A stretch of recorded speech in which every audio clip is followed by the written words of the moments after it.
Olá, meus irmãos, meus amigos, mais uma vez estamos aqui reunidos em nome da doutrina espírita, em nome dos ensinamentos do nosso Mestre Jesus de Nazaré, e vamos neste instante elevando o nosso pensamento a Deus, a Jesus, o nosso grande Mestre, pedindo a Ele a serenidade e a paz necessária para as tarefas que em breve se iniciarão.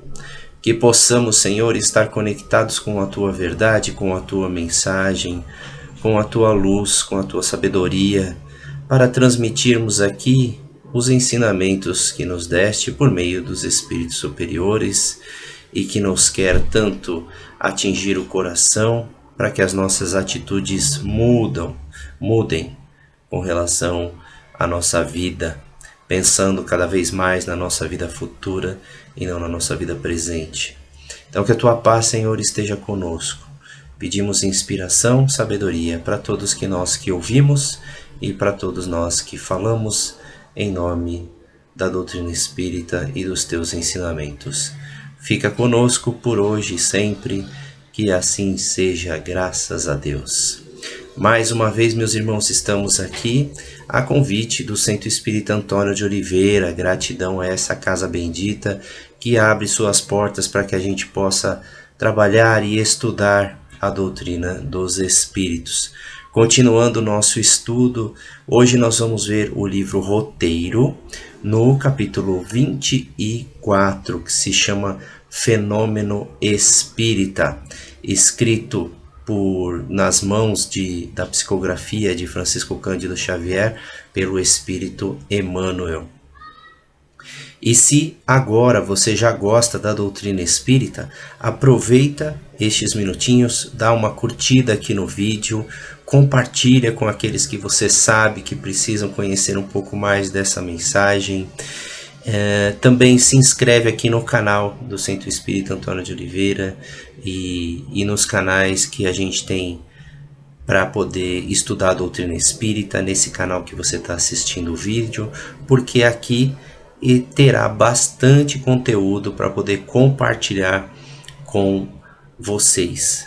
Então temos bastante conteúdo espírita de primeira qualidade, não por causa de nós, mas com certeza por causa da mensagem que está sendo compartilhada. Mas vamos lá, vamos para o nosso estudo de hoje, que fala a respeito do fenômeno espírita, nesse capítulo 24 do livro Roteiro. Esse livro Roteiro foi psicografado pelo Chico, trazido por Emmanuel, para que ele seja realmente lido e entendido como um roteiro para as nossas vidas, para a nossa vida, já que estamos aqui conscientes de que a nossa vida continua e que essa vida continua após a morte do corpo, ou seja, nós estaremos em algum lugar além dessa matéria, além disso tudo que nós estamos vivenciando aqui, e lá é um mundo que tem várias possibilidades e várias condições. Porém, também é a consequência do que a gente leva desse mundo. É a consequência do nosso comportamento. É a consequência de como nós agimos aqui entre nós, seres humanos, como nós tratamos a natureza, a nossa família, o nosso trabalho. Aliás, a quem nós somos de verdade, na nossa essência. Aquilo tudo que nós fazemos quando ninguém está olhando. É isso que nós somos lá na espiritualidade. E esse capítulo traz uma compreensão superior, uma compreensão melhor a respeito do fenômeno espírita, que é a mediunidade. Então nós vamos ver desde ao longo dos tempos, todas as civilizações, desde as mais antigas até as mais recentes, tiveram contato com os espíritos por meio de intuições, inspirações, por meio da mediunidade, apesar de naquela época não existir a palavra mediunidade, que só foi transcrita para nós por meio de Kardec, que criou essa palavra de médium, mediunidade, que seria a capacidade de intermediação, o meio entre o mundo espiritual e o mundo material. Até então, a prática já existia da mediunidade. O que não existia era o nome mediunidade. Então se dava vários nomes para os espíritos ao longo dos tempos, das diversas crenças, nos diversos países em que os fatos aconteciam. Em cada um tinha uma denominação e nunca houve um estudo tão aprofundado a respeito dessa condição mediúnica como houve no século XIX com o estudo de Kardec sobre a mediunidade. Então nós vamos ter eventos desde o passado que são os espíritos interferindo nas nossas vidas, tanto para o bem quanto para o mal. E nós vamos também ver que a intenção aqui de Emmanuel é nos colocar em prontidão com relação a gente perceber a nossa mediunidade, a nossa capacidade mediúnica, filtrarmos aquilo que é bom daquilo que não é bom, termos como modelo de comportamento, tanto na prática mediúnica quanto na prática da nossa vida, Jesus de Nazaré, que é o grande exemplo, modelo e guia que a gente segue para conseguir essa felicidade na vida futura, esse equilíbrio na vida futura. A gente também coloca esses mesmos ensinamentos de Jesus dentro da mediunidade hoje, na nossa prática mediúnica, dessa intervenção, dessa conexão com os espíritos desencarnados, para que a gente possa ajudar o mundo e os espíritos superiores possam chegar até nós, porque eles têm uma condição que nós ainda não temos, ou seja, eles já passaram pelo que nós passamos. Eles já sabem qual é o caminho que a gente deve tomar para poder ser feliz aqui e na vida futura.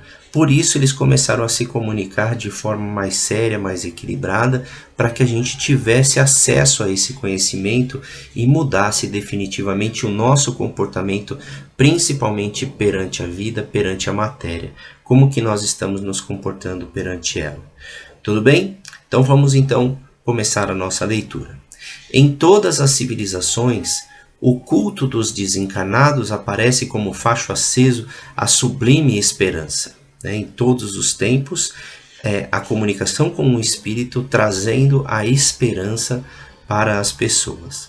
Um rápido exame nos costumes e tradições de todos os remanescentes da vida primitiva entre os selvagens da atualidade nos dará conhecimento de que as mais rudimentares organizações humanas guardam no intercâmbio com os mortos suas elementares noções de fé religiosa. Ficou claro esse trecho de que todas as civilizações, desde as mais primitivas, guardam nos seus princípios e valores orientações que foram recebidas por meio de espíritos, né? Então vamos imaginar lá numa tribo indígena tinha o pajé que se concentrava ali no meio da natureza, que tinha os seus rituais, né, de fumaça, de cachimbo e tudo mais, e de repente começavam a vir orientações para aquela tribo, para o comportamento daquela tribo, de como que eles deveriam se tratar uns aos outros, de como eles deveriam se respeitar. E veja que a gente não está falando de nenhuma religião, igreja, né, formada ou centro espírita ou nada disso.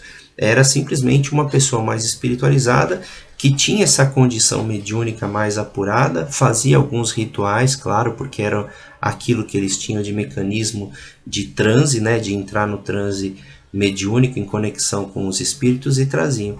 Nós vamos ver também algumas civilizações que foram guiadas por grandes líderes que foram inspirados por meio dos sonhos, como Moisés, por exemplo, né? Ele tinha contato com os espíritos por meio dos sonhos, que foi dado para ele a revelação de que ele deveria retirar aquele povo da escravidão e seguir com eles para a terra prometida.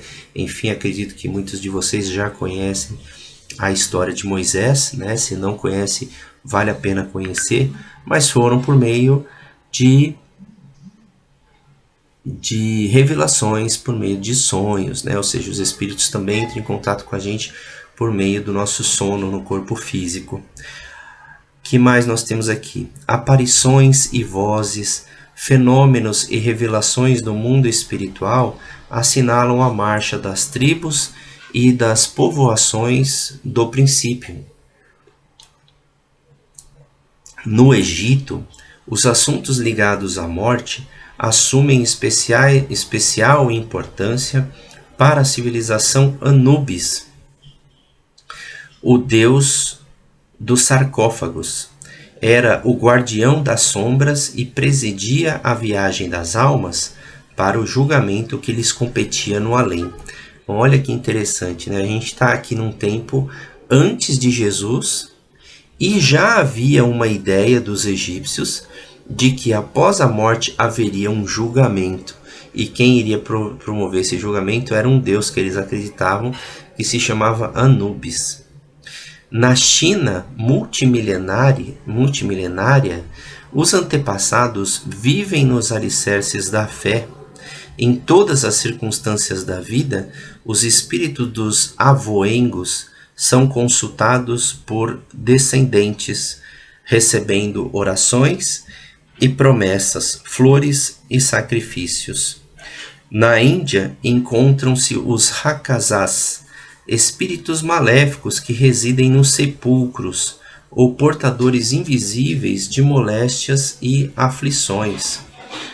Os gregos acreditavam-se cercados pelas entidades que nomeavam por demônios, ou familiares intangíveis, as quais os inspiram na execução das tarefas habituais. E aqui a gente vê uma coisa interessante, né? A palavra demônio, na Grécia Antiga, quando nem se tinha ideia ainda de que existiam, né, demônios e tal, que é uma coisa mais da igreja mesmo, da teologia principalmente católica, trouxe esse contexto de que lá na Grécia eles chamavam espíritos ou intuições que eles recebiam, presenças espirituais, de demônios, como sendo algo além da matéria que conversava com eles. E aí pode ser que esse nome foi tomado como seres do mal, né, nas religiões e em tudo mais, até mesmo nos textos bíblicos mais antigos. Mas não, na Grécia eles eram tidos apenas como familiares desencarnados, né, que também não tinha essa palavra desencarnado, mas que já tinham morrido e que se comunicavam com eles. Em Roma, os espíritos amigos recebem o culto constante da intimidade doméstica, onde são interpretados como divindades menores. Para a antiga comunidade latina, as almas bem intencionadas que haviam deixado na terra os traços de sabedoria e da virtude eram os deuses lares, com recursos de auxiliar amplamente, enquanto que os fantasmas das criaturas perversas eram conhecidos habitualmente por larvas, cuja aproximação causava dissabores e enfermidades. Os feiticeiros das tabas primitivas eram nas civilizações recuadas substituídos por magos, cujo poder imperava sobre a espada de guerreiros e sobre a coroa dos príncipes. Então, todas as citações que Emmanuel trouxe de situações de contato com espiritualidade, mas ainda nessa condição primitiva, sem entender muito bem esse fenômeno, como que ele ocorria. O que mais que nós temos no texto de Emmanuel? Vamos lá. E ainda, em todos os acontecimentos religiosos que precederam a vinda do Cristo, a manifestação dos desencarnados ou fenômenos espíritas comparecem por vívido clarão da verdade, orientando os sucessos e guiando supremas realizações no esforço coletivo. Ou seja, desde sempre, as comunidades todas veem nesses fenômenos espíritas a situação da busca pelo conhecimento superior para que se pudesse guiar toda aquela população, né? E um dos maiores exemplos é Moisés, com certeza. Com a supervisão para nós, né, que somos aqui da civilização mais influenciada pelos evangelhos e pela Bíblia. Com a supervisão de Jesus, porém, a marcha da espiritualidade na Terra adquire novos característicos. Então é aquilo que logo no comecinho a gente já deu a introdução, de que toda essa capacidade mediúnica, dentro de um contexto sem estudo, né, de um contexto com ignorância do que acontece dentro de um contexto saindo, né, da coisa séria, do estudo do que é e do entendimento do que seja esse contato com os espíritos superiores, como que ele se dá, se todos os espíritos são, a partir do momento que desencarnam, se eles são bons ou não, se eles começam a influenciar positivo ou negativamente a nossa vida. Quando Jesus chega, ele traz um clarão diferente a respeito desse tipo de comunicação, porque ele traz uma condição moral de espírito elevado. Ele traz como que a gente deve interpretar e entender as informações dos espíritos, para que a gente não se deixe enganar nessas situações em que os espíritos vêm nos orientar, saber se ele é um espírito elevado, se essa é uma orientação que vem de planos superiores da vida, ou se é apenas uma solicitação enganatória, né, que pode nos iludir. Ele é o disciplinador dos sentimentos, o grande consultor da humanidade legítima, Jesus de Nazaré, como diz Emmanuel aqui. Por 300 anos, os discípulos do Senhor sofrem, lutam, sonham e morrem para doar ao mundo a doutrina de luz e amor com a plena vitória sobre a morte. Mas a política do Império Romano reduz por 16 séculos consecutivos o movimento libertador. Então, o que Emmanuel trouxe aqui?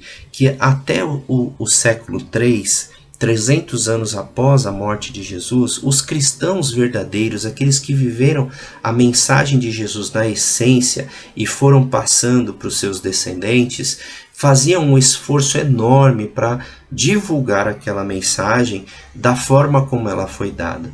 Mas depois do ano 300, 340, houve o imperador romano, teve uma ação de unificar aquilo ao império, junto com o Império, e trazer uma religião para dentro do Império. É a formação da Igreja Católica Apostólica Romana.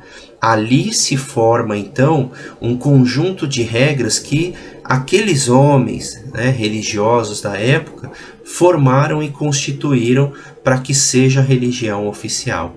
Mas até então, o cristianismo não tinha a pompa das igrejas, não tinha grandes anjos, não tinham grandes mensagens, grandes esculturas, não tinha nada disso, né? Os santos eram simplesmente pessoas simples que traziam a mensagem de Jesus, praticavam a cura, consolavam as pessoas sobre a questão da vida futura, que a vida futura é o que nos interessa, da nossa condição moral, do perdão, do amor ao próximo como a si mesmo. Eles trouxeram esses conhecimentos de Jesus, mas chegou ali e formatou numa composição, formando a primeira igreja, né? Oficial, vamos dizer assim. E aí ali colocaram regras, separaram livros, os livros que deveriam ser lidos, os que não deveriam ser lidos, como eles decidiram como que seria a espiritualidade do Império Romano, que acabou consequentemente influenciando grande parte do mundo por causa da influência que esse império tinha sobre todo o mundo naquela época. Mas por 16 séculos eles dominaram, porém, no século, então a gente estava no século III, mais 16, século XIX, é quando surge a revelação espírita. Ou seja, os séculos, agora voltando para o texto de Emmanuel, os séculos, contudo, na eternidade, são simples minutos. E em seguida, às sombras da grande noite, o evangelismo puro surge de novo. Cristianismo, doutrina do Cristo. Espiritismo, doutrina dos espíritos. Volta à influência do mestre sobre a imensa coletividade humana constituída por mentes de infinita gradação. Ou seja, nos mais diferentes níveis, agora a mensagem a partir do espiritismo começou a partir direto do Cristo para todos os seus mensageiros e para todos os médiuns que promovem essas mensagens. E Chico Xavier era um grande missionário do Cristo, que trouxe muitas mensagens de outros missionários, como Emmanuel, por exemplo, a respeito do conhecimento da vida futura e do comportamento moral. Então a gente agora consegue, a partir do século XIX, com a formação do Espiritismo, sair daquela condição de prisão, de dependência da igreja, daquela estrutura toda magnífica, né, muito bonita e grande, mas que nos acorrenta nos nossos pensamentos com relação à vida futura, trazendo uma noção talvez muito prejudicial e terrível com relação ao céu e ao inferno, e principalmente a ausência de perdão para as almas que erraram e que desencarnaram antes disso. Mas a mensagem do Cristo original a gente vai recobrando a partir de que ela, na sua simplicidade, volta para as casas, para as famílias, para as pessoas de forma simples como era na sua essência. Homens, voltando ao texto, né? Homens por homens, inteligências por inteligências, incorreríamos talvez no perigo de comprometermos o progresso do mundo, isolados em nossos pontos de vista e em nossas concepções deficitárias. Mas, regidos pela infinita sabedoria, rumaremos para a perfeição espiritual, a fim de que um dia, despojados em definitivo das escamas educativas da carne, possamos compreender a excelsa palavra celeste de advertência: vós sois deuses. Essa capacidade de evolução, de perfeição está dentro de nós.